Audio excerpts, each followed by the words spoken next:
So one of the things, like I said, when I first started playing slap back in, what was it, 1991, I guess it was. I'd been playing a while before actually no, it'll have been 1990 because I started in 90, and I think one of the first things I saw was that higher ground transcription, and I was just thinking, how the hell? I just could not do it. And I'll tell you why I couldn't do it. It was because I found it hard to put the finger between the D and the G strings. Now, I can't imagine that happening. You know, the finger just goes in and it does it. You know, these, a bit like driving, you know, when you can drive, you can't imagine not being able to do it because it's all automatic. It's kind of like that with this. Like... That was the problem I had. And I think it's just that you build up some kind of coordination and some kind of muscle memory thing. A bit like when, you know, someone like Ray Charles or Stevie Wonder, you know, the fact that they can just hit a chord, you know, bang around, and the distances and things, it all just becomes really instinctive. It's kind of like that after a while. So you don't have to, like, I'm not looking at the bass and I can just put the hands there and do it. And it's the same for anybody once you can do it. But that was the biggest problem for me at the start. But the other problem was keeping down all the noise. It just seemed like everything I did on it didn't sound like slapping. It didn't sound like the dudes I was listening to. It didn't sound like Mark King. It didn't sound like Flea. It didn't sound like Bill Gould. It didn't sound like any of these dudes. And I just didn't know what it was that I was doing wrong. And I think I kind of know now what my issues were. And I'll talk about them today. So the first things first, let's just look at this hand, right? Because that's the one that everybody thinks is going to be the problem. It just so happens it's not. The main problem you actually have is this hand, is the fretting hand. But the hand everybody thinks is going to be the problem is the slap one. So you're going to have one or two options. Not many people tell you this when you very first start out, but there are two ways to slap. So you're going to either be bouncing the thumb, which is how I learned, where the thumb hits and bounces off, like that, right? Like that. So imagine just bouncing it off something. Bong, bong, bong. And then the other way, there's no name for it, but I call it rest stroke. Just like, you know, like rest stroke with the fingers. Is where you slap, and you'll notice that as I do that, it overloaded, and it's because you get a lot more oomph with it. So the other way is to slap and then come to rest on the next string. Okay, so like that. So that's rest stroke. So that's the two. Bounce. And then this rest stroke. And you'll notice that when I did that, I played that slower. And that's because when you play with rest stroke, it's a little bit harder to get that kind of choo-choo train kind of thing. You've got a little bit more speed in the thumb when you're just bouncing.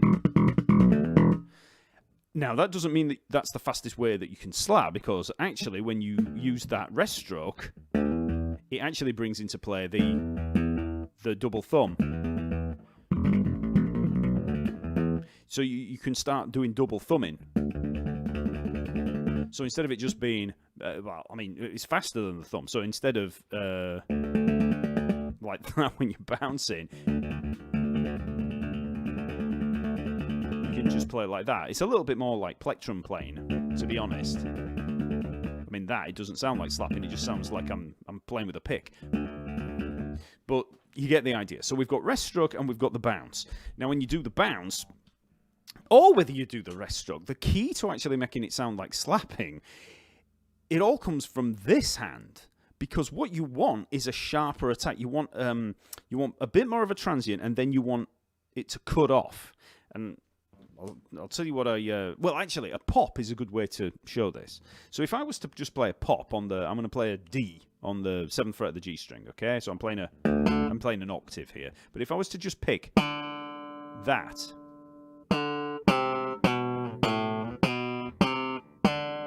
that doesn't actually sound very funky, does it? It just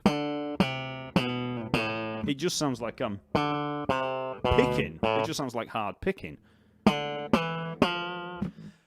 But if you actually start working on your note duration, so you get this,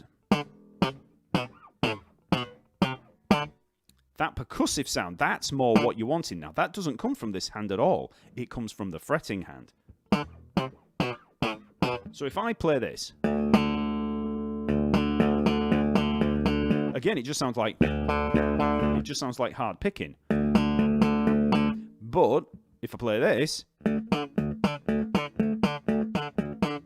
it's not that funky, but it's a lot funkier.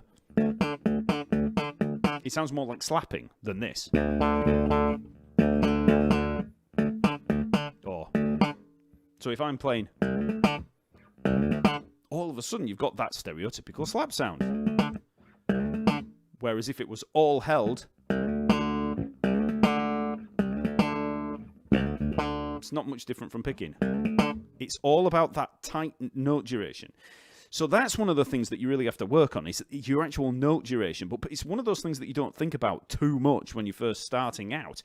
You're just thinking, oh, I've got notes to play. I play a note, play another note, play another note. And you don't really think about how long each note is being held for. You don't think about full held note duration or staccato notes.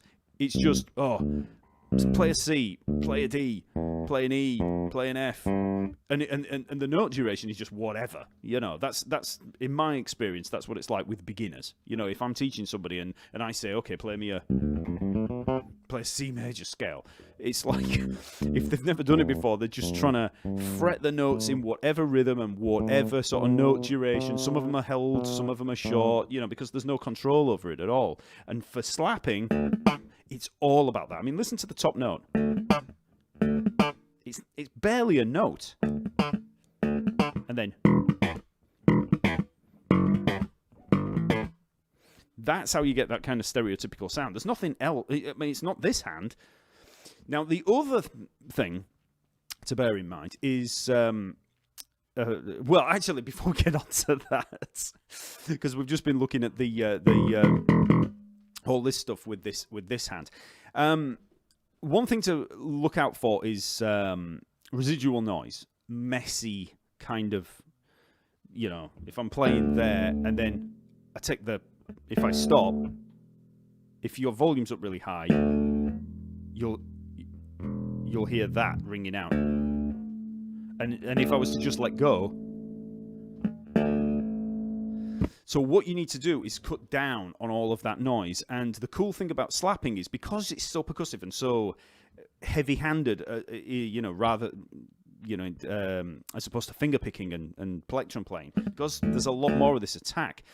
You get really good when you're slapping, and you know, when you learn how to mute like that, you get really good at the muting, and it transfers over to the rest of your playing, so that then when you're playing, whatever you're playing, whatever it is, you're going to be better at doing the muting thing. Yeah, you've got the thumb on this hand when you're picking, but when you've mastered it in this hand, because it all has to come from this hand when you're slapping, you've got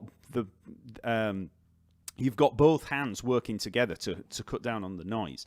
So the way that I always teach this, and forgive me if you've seen all of my slap videos and, you know, or, you know, other videos where I talk about this, but I always talk about this home position thing that I call it home position anyway. So the way to do this, well, let me show you what it is first. So whenever I'm playing, let's say that I'm playing this. So that's Love Games by Level 42. So can you see what's happening in this hand? I'll do it really slow.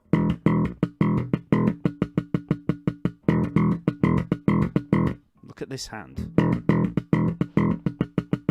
Even if I do that, okay? You can see that I've got this finger kind of held down here, and I'm holding everything down. You know, I'm not like this. I'm not, you know, and I don't have curled fingers. I very rarely use curled fingers when I'm slapping. It's more of a flat hand, and that's how you cut down on all of this noise. Now, here's a simple way of doing that. So if I was to play, let's say we go for a G, right, on the 3rd fret of the E string, right? What I'm going to do is I'm going to fret the G with the index finger there, right?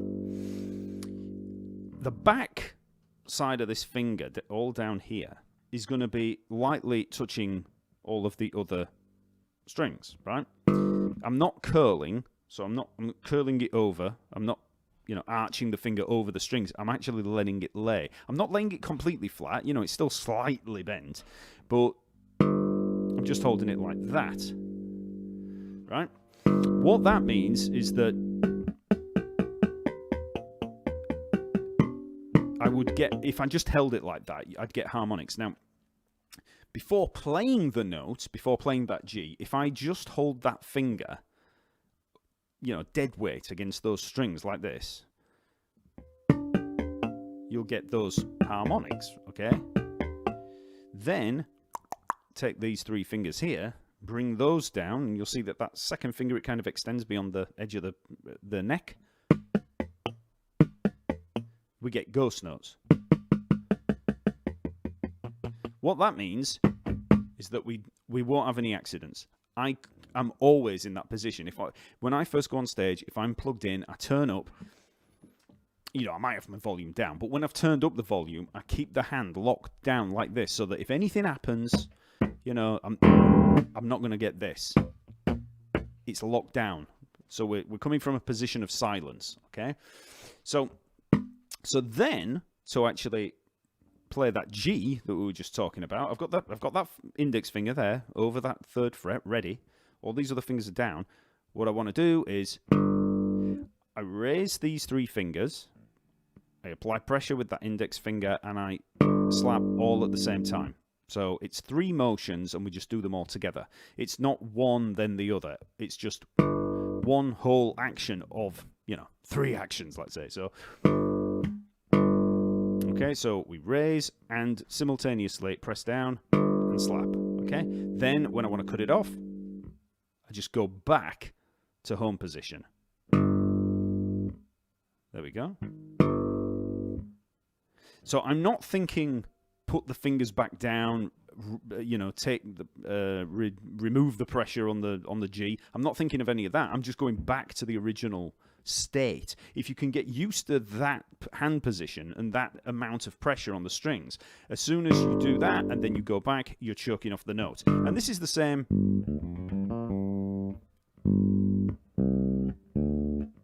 if you're finger picking. So if I'm about to play that G, I'm in that position. Look at what's happening with the hand. I'm applying that pressure on that G, and I'm just bringing these fingers up and down, and then, releasing pressure on there, but I'm going back to the home position. And that means we're going to be cutting down all of that residual noise. We're starting from a position of silence, and I'm allowing the note to come through. It's like you've got this really noisy house, right? You've got a party going on in a house, right? But you can't hear it. They've got really good really good soundproofing. So there's all this noise going on in this house, and you open up the door, and then it all comes, out of the door, and you're like, oh, no. And then you close the door, and it all stops. And that's literally what we've got here. So we've got all this horrible noise from the open strings. We're locking it down. We've got the door shut. We open the door, and there it is. And then we just close the door, and that removes all that residual noise.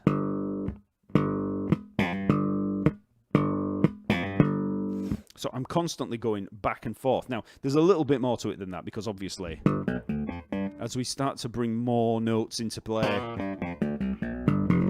and pops and blah, blah, blah, you've got to think a little bit more. But it just becomes second nature. Now, I call it home position, but, this isn't something that I've made up. This is something that all bass players do. There's just no name for it. I've just given it that name so that I can refer to it. But you look at any bass players when they're on stage, and you'll see they're not curling the fingers and holding their hands in a 1 finger per fret, span like this, unless they're playing a scalar line or something like that. But when they're just playing, you'll see this. And it's because they're locking everything down. It's something that happens when you first start playing live, just instinctively.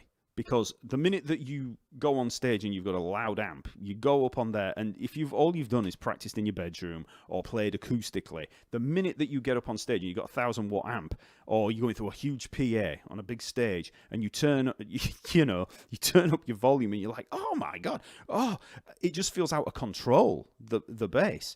So, especially considering it's got such a low frequency, register. As soon as you turn on, it's like boom. And again, you get all that residual noise. As soon as you turn up loud on an amp, you will hear this residual noise. I know I'm trying to give you an example of it. When I'm, you can barely hear it there, but through a loud amp, you can really hear it. So, this is something that helps for all sides of your playing. So that's one of the things I would say is really handy for reducing the residual noise. But it's also really good because a lot of slap bass lines use ghost notes. They also use this kind of left-hand slap thing. You know that. And you'll hear it in, this thing, right? Well, the home position can help with that as well. But also,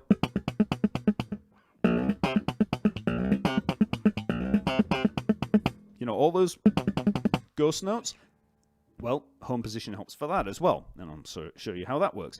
So let's say that we're going to be playing, let's do the ghost notes first. So if I'm in this position and I've got I'm on a G, okay, 3rd fret of the E string, 5th fret of the D string, I'm in this kind of home position here, ready. I've kind of angled the hand a little bit here so that the pinky is over that octave of the G there. But I've got the hand like this, right? So what I'm going to play here is this.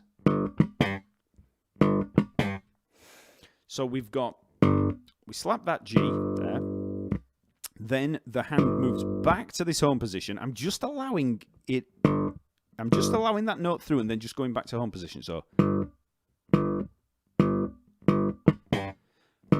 when the hand has come back down, we're there ready for the ghost note. Because like I said, with the home position, you're in position for the ghost note. So, and then I can just pop that D string, but I'm keeping these fingers over the E string there. So there's no residual noise.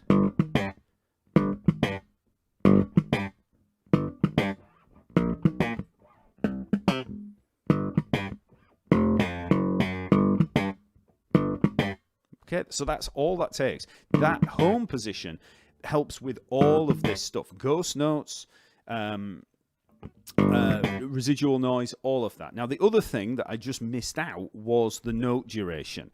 Now, like I said, note duration is going to be the thing that turns popping from that to this. That. So what you need to practice is different note durations. So let's go back to let's go to an open E string, right? So this time I'm going to put I'll put the first finger over the D string. Over the D there at the 5th fret of the A string. So we've got that in the home position. The index finger's over the 5th fret. Okay, that means we're ready for any kind of any octaves, flat 7 to octave kind of thing. You get that a lot in slapping.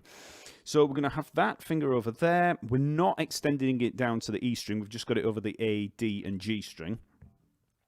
And then the rest of the fingers, the 2nd, 3rd, and 4th, they're here, ready. The pinky doesn't really extend to the E string. It's mainly these 2 fingers that are doing it. So what we can do now is, like I said, we just open the door, allow the E string to come through. And then when we want to close it off, we just go back to home position, okay? Now, what you want to practice is different note durations. So if I was to, let's say we were going to hold it for 2 beats. So we're going to have 1, 2, 1, 2, 3, 4, 1, 2, 3, 4, 1, 2, 3, 4, 1, 2, 3, 4. That index finger is keeping that all locked down. So are these, to be honest, but it's just not when we're playing the E. So we do that, and then we're back to home position. So 1, 2, 3, 4. 1, 2, 3, 4. Okay. Now we'll try one beat on, one beat off. So that's going to be 1, 2, 3, 4. 1, 2, 3, 4. Again, different note duration. Now let's try eighth notes. Eighth note on, eighth note off. 1 and 2 and 3 and 4 and 1 and. A little bit quicker. 1 and 2 and 3 and 4 and. And now we're starting to get into that kind of slap realm where instead of it being, you know, where it just sounds like loud finger picking, we've actually got something that sounds a little bit more like slapping, you know, that stereotypical attack. And now let's just try very staccato notes. So in effect, what we're really playing here is almost like a 16th note, 16th note off. So I'm just allowing it to, you know, just to come through that fraction of a second. So little staccato notes.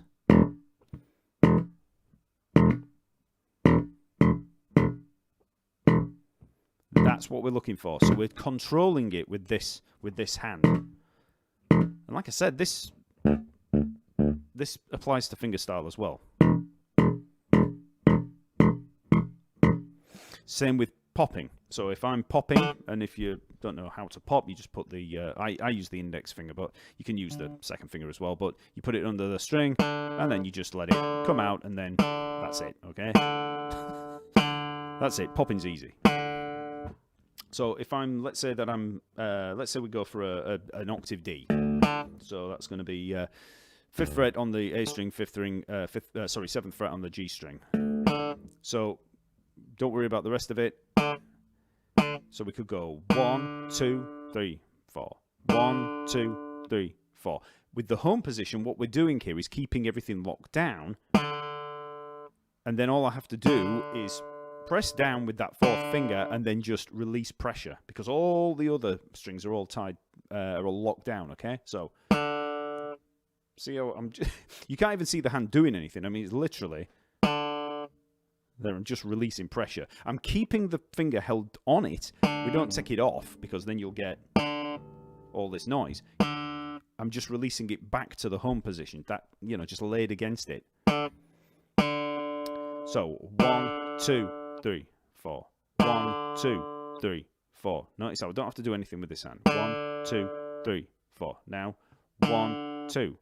Well, I need to be near it. 1, 2. 1, 2.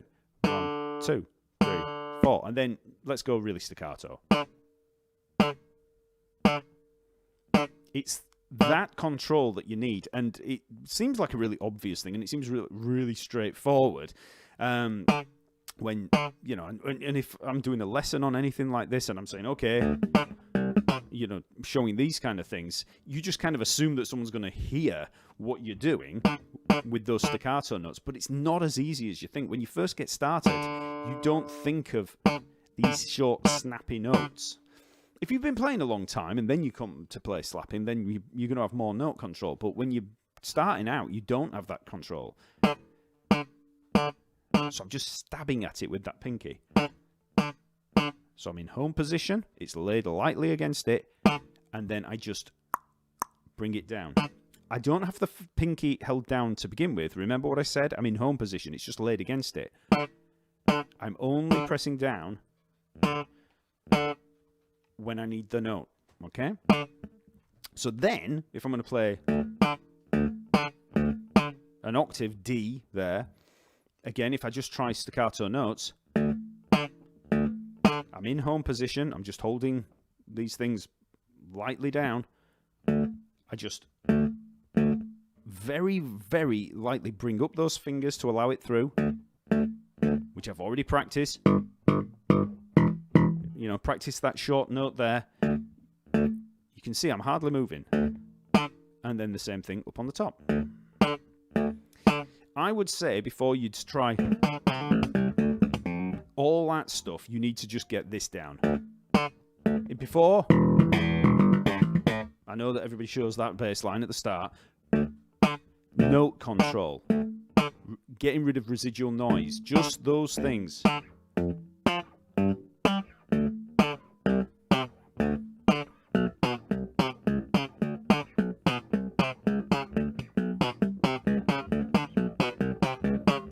And then, like I said before, if I play that D octave, after I've played it, because I'm in home position, because the fingers are already laid there, we'll get a ghost note. See why this home position is really cool, because it, by default, the default, home position gives us ghost notes. We don't have to think, oh, let's slightly hold the hand down. We're already doing it. If you work from that home position and then bring the notes in, ghost notes are easy.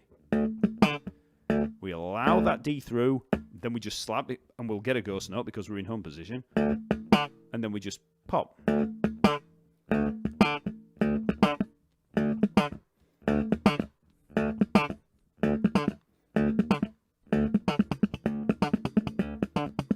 And that's another cool thing. If you're in that home position and you just do this, slap, pop, slap, pop, slap, pop, you get that kind of funky kind of...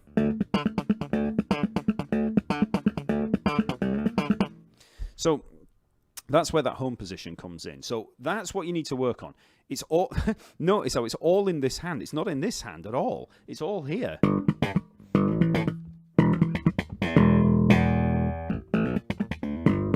Whatever I'm doing, if I'm going...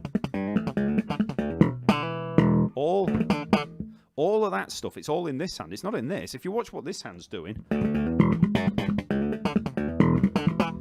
this hand's not hardly doing anything. Even that. It's all this. Watch what this is doing. It's all this thing. And it's all based on that home position. It's those little staccato notes. And the other cool thing with this home position is that you can easily do this left hand slap. So whenever you hear something like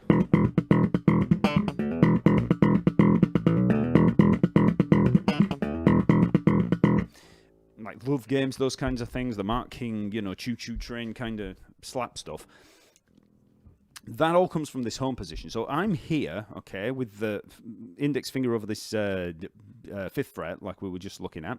So I'm ready for that kind of thing. Now, remember what I said? When I played the open E, I started in home position. I allowed the E to come through. Now, listen to what happens when we just go back to home position. Okay, because a lot of people find it hard to do this thing. Because what happens is they generally press down and get a hammer on. You don't want a hammer on. What you want is this kind of dull, thudding ghost note, bang, right? So if I get into home position, there's that first finger over the 5th fret. I've got these fingers here, ready, okay?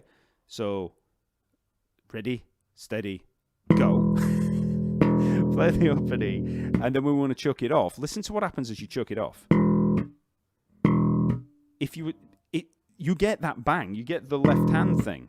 If you don't press down, you just go back to that home position, and just the very act of bringing that hand down back into home position gives you that. That's how you get that sound. So it's not light and it's not heavy. It's a really difficult thing to actually show somebody when you first start with it, because it seems like you've got to hit hard to get that thud. And I am hitting quite hard there, but I'm not pressing down. I'm not hammering on. I'm just using this part of the hand to kind of get this thud. But it all comes from that home position. So that's a few things there. So we've got the basics of the thumb slap and pop, and I barely touched on that because you don't really need to. As soon as you can just do that, you'll be fine. It's all in this hand. It's the home position. It's getting the note durations correct. Trying to do that without any noise, right? So if I was to play, let's say, a G major scale, so I start here and I can use all the fingers, just trying to use staccato notes. It's really difficult, actually, when you first start out.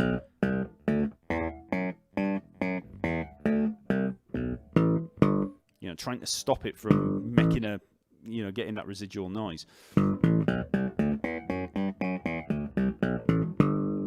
Now, the other thing that a lot of people will have problems with in this hand is hitting the right string.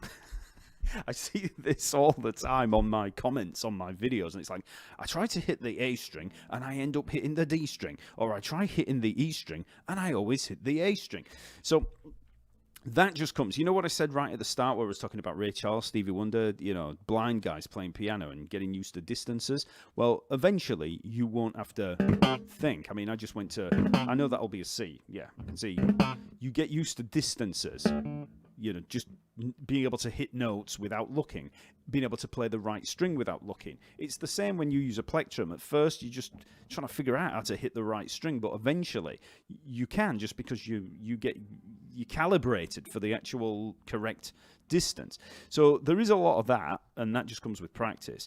But one thing I would say is look at the bass. So when you're going to play, instead of looking at this hand, right? So let's say we were going to play a C, okay, 3rd fret of the A string. Fret that C, you know that hand's fine. You know, start in home position and then, you know, get ready for it. Look down. Look where you're hitting with the thumb and start slow. People always try, they always start going, you know, trying to do all this stuff. And you don't need to. You want to start like you did with bass, just playing fingerstyle or playing with a plectrum. So if I play the C, look down, aim for that A string. Then maybe try the G there on the E string.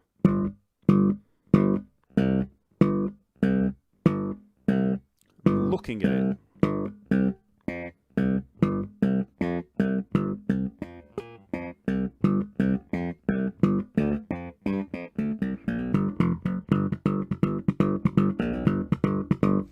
Just look at where you're hitting. What happens is a lot of people look at that hand because they're so, people get so caught up in, am I playing the correct notes? If you're having problems with this hand, then look at that hand. Yes, like I said, all of this, all of that blah, blah, blah stuff comes from this hand. But a lot of that you don't have to look at. As long as if you've got your technique right and you're using that home position and you know where you are, you don't really have to look at that. Even if you're playing, I don't know, like, those kind of triplet kind of, I'm playing it wrong. Those kind of things, those marking triplets, when you play those, you don't really have to look at that hand because it's all this stuff, the stuff that we were looking at with the home position. You don't have to do it. Look at this hand. Eventually, you won't have to. You won't have to look at it for any of it because eventually, like I say, you'll be calibrated for the distances. Or you'll have good distance calibration or whatever. Your brain sort of gets calibrated for where things are. But yeah, at first, just make sure that you're hitting the right string. And there isn't really much more that you can say about that, because I get asked that all the time, about, how do I hit the right string? You just got to look. You just got to make sure you're hitting it right, okay?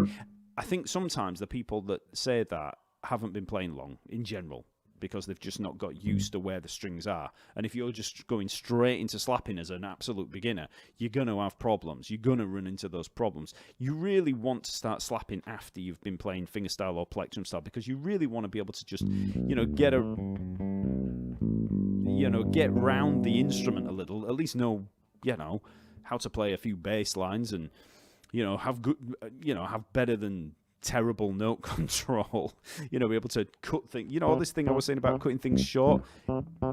If you can do that already with fingerstyle, then you know, you're ready for slapping with it. But if the first time you're going to have to, you know, do that kind of thing is with slap, then yeah, you're going to get a little bit confused because you're going to be thinking, oh, I need to look at this hand when that's going on over there. You know, all of that stuff. You think, I've got to focus on that, when in fact you don't even know how to hit the right string yet. So you have to start out really, really straightforward. I mean, one of the other things that I was just going to mention as well, because I won't go on too long with all of this, is also there's a few extra techniques that you can bring into play. This is just for the people that can already slap. In the slap course that I've got over at the website, I actually talk about these two things, and I show this bass line, see if I can remember it. So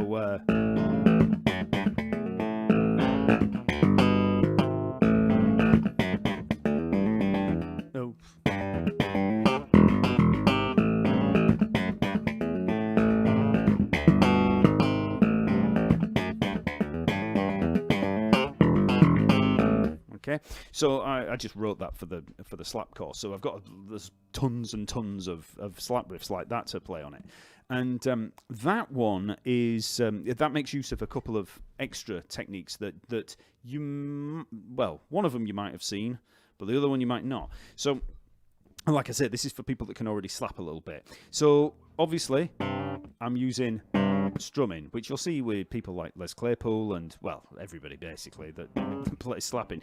Because you've got the hand in, because you've got the thumb there working, and because it's very plectrumy, you know, rather than fingerstyle, it's really easy to put these little strums in. So with something like that, I've actually got I've put it on here. That's the tab for it. So you can see that I'm playing the open A. I'm not going to break this whole thing down because I've actually got a video on YouTube that does that. But I just wanted to point out that you can play something like the open A string and then take the... let me bring that off for a sec. You can very easily bring these two fingers into play as a strum. So what I'm doing there is hitting the open A, then I'm outlining an A7 chord. So I'm just fretting over the 5th fret on the, so it's the G and the C on the D and G string. So on the D and G strings there, 5th fret, and it's, in terms of the notes, G and C. So I'm strumming those two, and I'm just hammering on from the C to the C sharp, which gives us that nice, that minor to major third thing. Okay, so as I slap, I then get that. So, and you'll notice that as I do this, I'm using this home position. Oops. So I've got that there. I'll put it up again in a sec.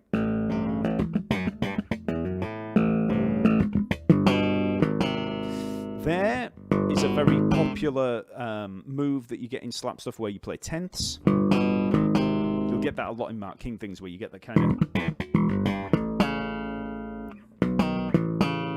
It's very Mark Kingy.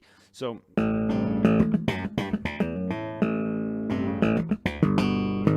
So that's a G and an A, G and a G sharp. So that's going to be 3rd fret and 4th fret on the E string, but it's the 4th fret and 5th fret on the G string. So it's a major 10th. So we've got 3rd fret E string and 4th fret on the G string to give us that. So it's basically that. So.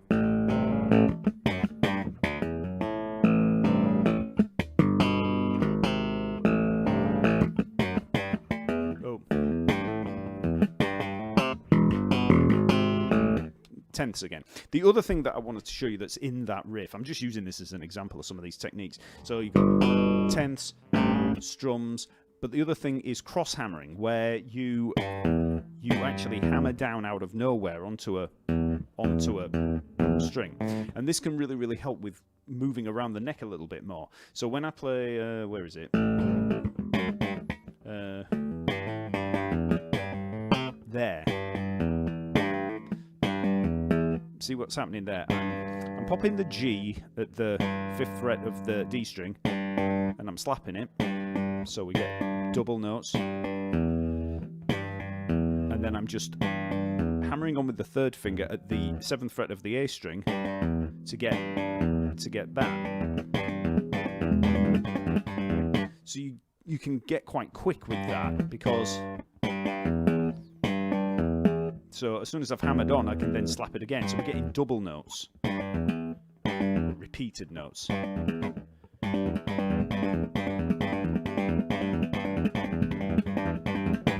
So that's basically what I'm doing there. So again, I do the G after it.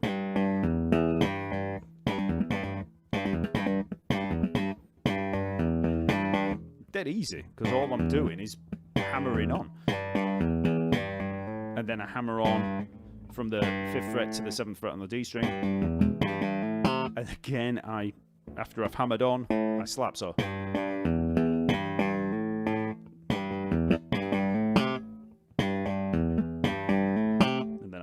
pop that C up on the top, but basically what I'm doing is hammering on out of nowhere. It's called a cross hammer.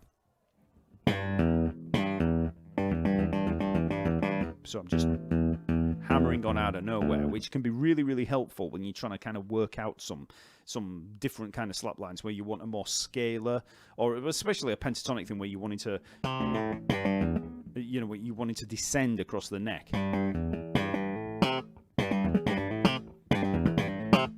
It sounds like a load of notes, when in fact I'm just hammering on there after doing these two notes. There's not much going on in either hand. It's just when you put them both together. So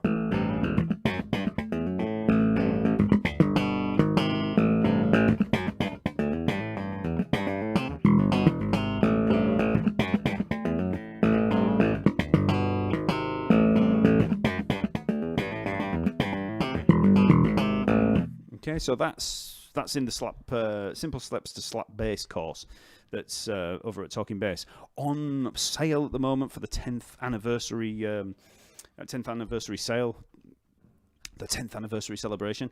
That's actually in volume 2. It's in the 5 advanced slap riffs lesson. There's a bunch of those things.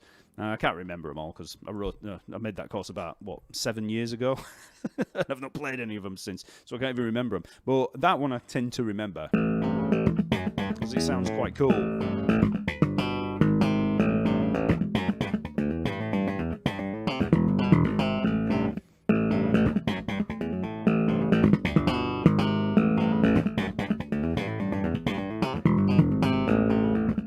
So it sounds nice, quite quick as well.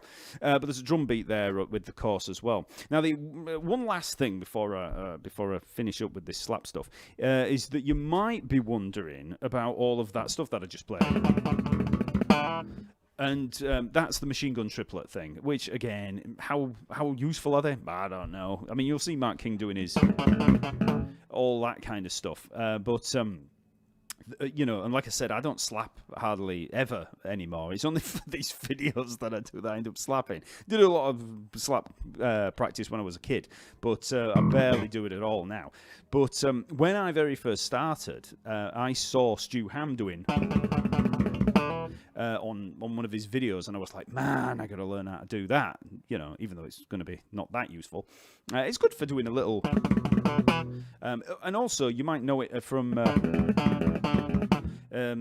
Les Claypool uses it on the Tommy the Cat solo, but basically what we're doing is using that hammer-on slap again. So just as an example of that, if I was to play,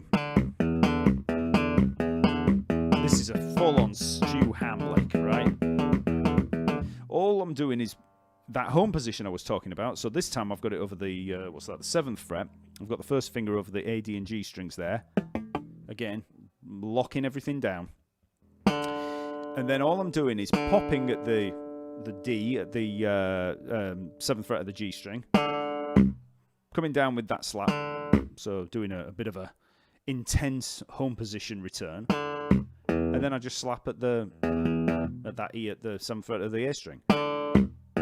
It's basically like a drum fill, like you'll get going around the kit where you've got like tom, tom bass drum tom bass drum tom, that kind of thing.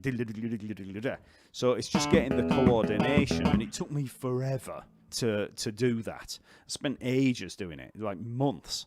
The key to it, to get it, is to just sit there practicing it very, very slowly, about that speed. Don't try doing that to begin with. It's, and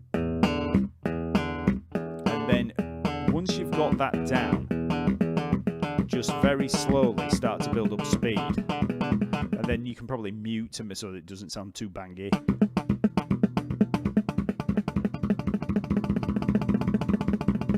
Once you can get it, once you go beyond a certain, about that speed, you can kind of go any speed. It just feels like your hand's doing this. And then Stu Ham again, he also does the one where he doubles up on the thumb in the middle. So that's how to get that kind of machine gun triplet thing. If you want to do it like Mark King, he does it. The best way to do that is to use your thumb, come round and mute the E string. So he uses the same hammer on slap thing. So I'm popping a D up on the top there with the index finger, and I'm basically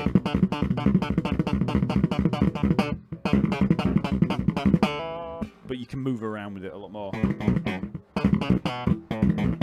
So basically that's that. So that's just a few things. They've just started it with the music next door, so you'll have to forgive me with that one. But that's pretty much slapping. So we've covered the basics of the technique and all the things you need to work on, like the what did we talk about? Note duration, staccato notes, that's really important. Home position so that you can mute everything, and then look at your thumb. So that's just a few little tips for getting the technique down.